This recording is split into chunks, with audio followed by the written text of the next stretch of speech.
Point de presse du ministre de la Communication, Libreville, le 25 avril 2022.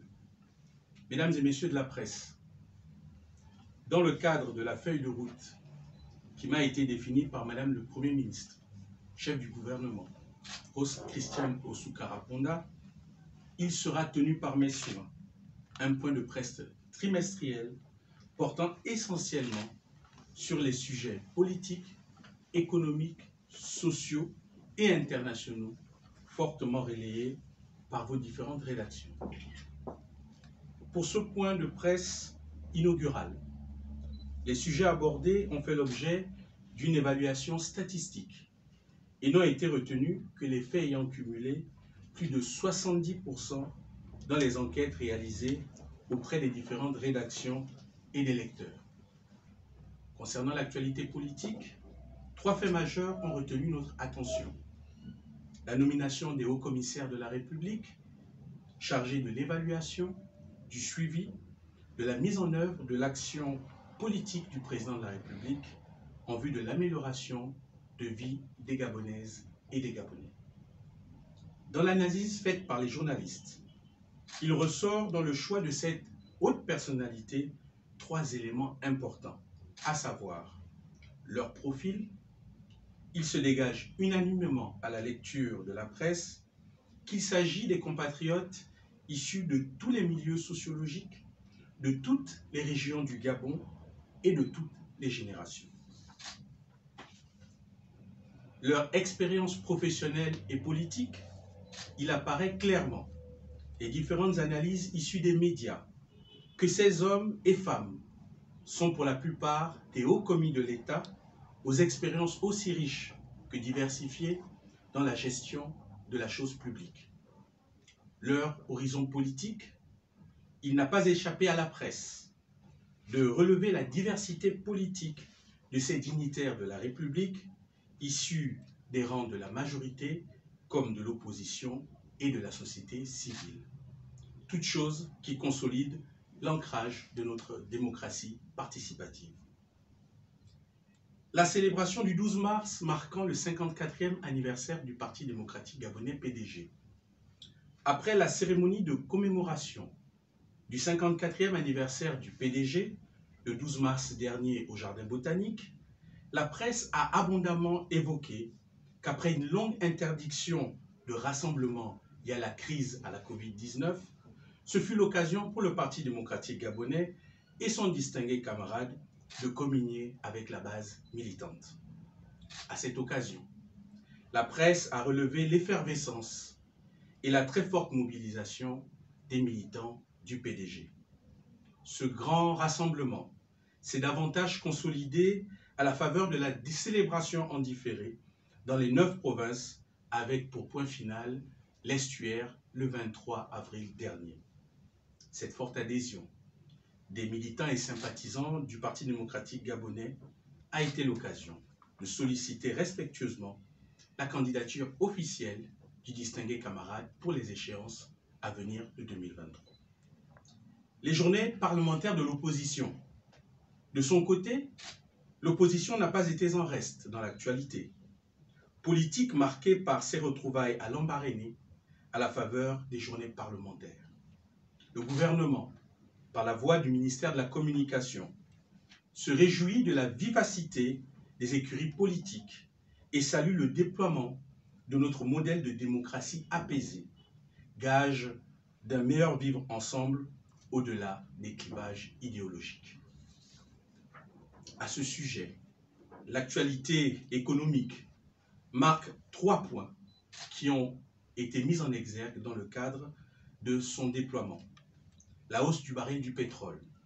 Sur ce point précis, la presse s'inquiète des effets inflationnistes qui pourraient avoir cette volatilité des prix. Toutefois, elle commande suffisamment les mesures de subvention mises en place par le gouvernement pour contenir toutes les incidences négatives liées à la hausse des cours des matières premières, notamment du pétrole et du blé. Elle s'est particulièrement appesantie sur la subvention à hauteur de 47 milliards de francs CFA, permettant de juguler la tendance haussière des prix du carburant à la pompe.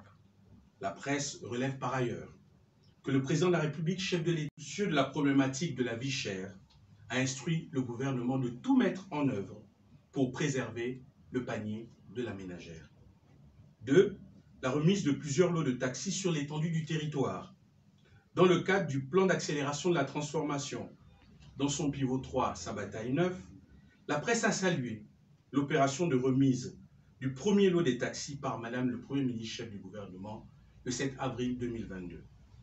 Elle se réjouit également de la trajectoire prise par le gouvernement dans sa volonté de lutter contre le chômage grâce aux activités génératrices de revenus AGR. Cette opération, qui a débuté à Libreville, se poursuivra sur l'ensemble du territoire national avec le même objectif, celui de faire émerger une véritable classe moyenne d'entrepreneurs, comme l'ambitionne avec beaucoup de vigueur le président de la République, chef de l'État, son Excellence Ali Bongo Ondimba, dans son programme de société, l'égalité des chances. 3. L'affaire Santulo, toujours sur le volet économique, et ce conformément à son postulat de bonne gouvernance et de bonnes pratiques de gestion, le président de la République a instruit le gouvernement à une tolérance zéro en matière de lutte contre la corruption. À cet effet, les instruments de lutte contre ce phénomène, notamment l'agence judiciaire de l'État, ont été mis en alerte afin de vérifier la conformité des actes de gestion dans le cadre des deniers publics. Une cellule permanente de veille contrôlera toute procédure de nature à engager les financements de l'État. C'est dans cette démarche que la Cour d'appel de Paris a donné raison au Gabon dans le différend qui l'oppose au groupe industriel Santulo. En ce qui concerne les sujets sociaux, 3 axes importants ont retenu notre attention. Premièrement, l'éducation et la formation. Conformément à la philosophie de revalorisation du capital humain, chère au président de la République, la presse a abondamment commenté la livraison des centres de formation professionnelle de Nkok, Ntchenge et Mvenge.